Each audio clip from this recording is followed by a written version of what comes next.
It was one of those freezing December evenings in New York City, the kind where even the city's brilliant glow couldn't seem to warm the biting air. Inside a small corner diner, a woman named Clara Adams sat at a table with her two children, Mia, 7, and Ethan, 4. A worn scarf was wrapped tightly around her neck, and her eyes held the quiet strength of someone who had learned to live with less. Clara was a single mother.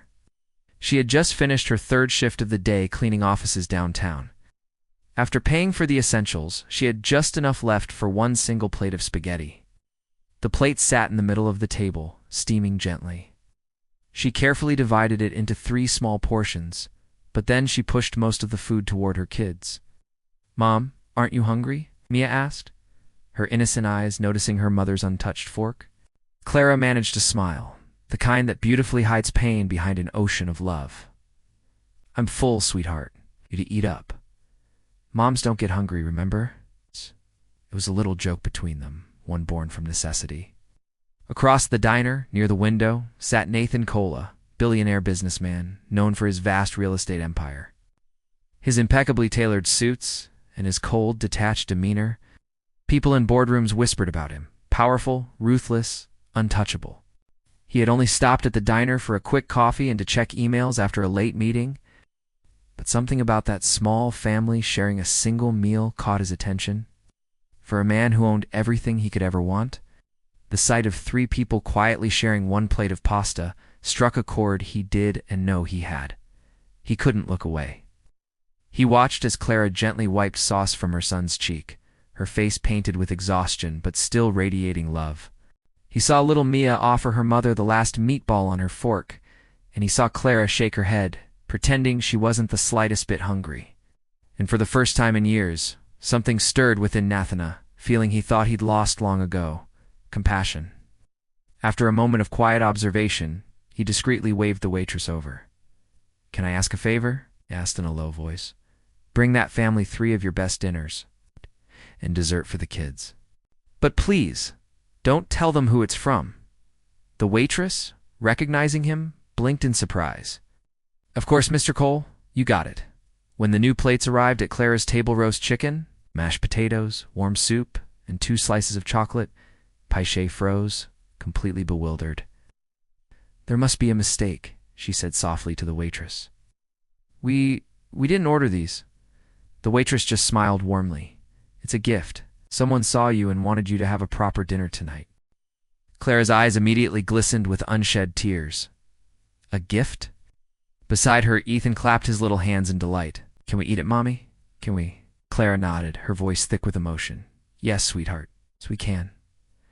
As she bowed her head to whisper a quiet prayer of thanks, Nathan felt something fundamental shift inside him. He didn't move. He just watched, unseen, as her children laughed and ate with a joy they hadn't felt in days. When the family finished their unexpected feast, Clara asked the waitress to pass on her deepest thanks to whoever had sent the food.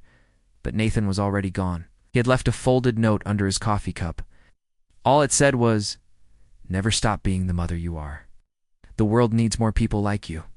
2 weeks passed. Life went on for Clara. She kept cleaning offices, working tirelessly, and saving every single cent she could. Then, one morning, her phone rang with a number she didn't recognize. "Miss Adams. This is Nathan Cole's office. Mr. Cole would like to meet with you." Clara froze, thinking it had to be a prank. I think you have the wrong number." The voice on the other end was calm and professional. "No, ma'am. He mentioned your name specifically." Her heart pounded in her chest as she made her way to his office, the next day a colossal skyscraper she used to clean from the outside, never dreaming she'd one day be inside. She was led to the top floor, where Nathan stood by a massive window, overlooking the entire city. He turned as she entered, a warm smile on his face. "Ms. Adams," he said, "let's have a seat." She hesitated, still completely confused. "Sir, I don't understand. Why am I here?" Nathan paused for a moment before speaking, because that night at the diner, I saw something I haven't seen in years. A mother's incredible strength, a family's love, even when there's almost nothing left to give. Clara looked down, a little embarrassed.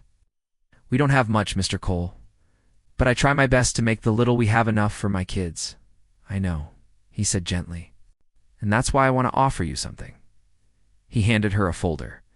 Inside was a letter and a formal job offer. "You'll find a position here, Community Relations Manager. Comes with full benefits, a good salary, flexible hours, so you can always be there for your children." Clara's lips parted in sheer disbelief. Her voice was barely a whisper. Why would you do this for me?" Nathan's smile was faint but genuine. "Because once, a long time ago, someone helped me when I was just a kid with nothing. I had forgotten what that felt like," it reminded me. Months flew by, and Clara's life began to transform.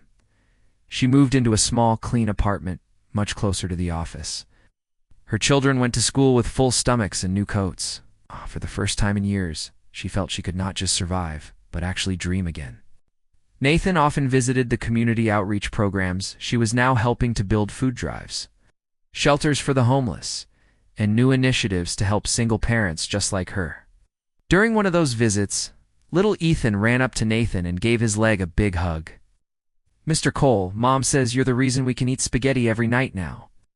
Nathan laughed softly and patted the boy's head. "No, Ethan. Your mom is the reason. She just needed someone to see how special she is." Clara stood nearby, tears of gratitude in her eyes. "Thank you, Mr. Cole, for everything." He looked at her kindly. "You don't need to thank me, Clara. You reminded me that real wealth isn't what's in our bank accounts. It's what's in our hearts." That Christmas, the city was blanketed in a beautiful layer of fresh snow. The same little diner where it all began now had a new sign hanging outside. Sponsored by the Cole Foundation, free meals for families in need. Inside, at the very same table, sat Nathan, Clara, Mia, and Ethan, no longer strangers, but something much closer to family. As their laughter filled the warm air, the billionaire who once thought he had everything finally realized the truth he had. T really started living until that night he saw a mother share her last meal with her children, and in that moment, he knew. The greatest return on any investment isn't money, it's kindness.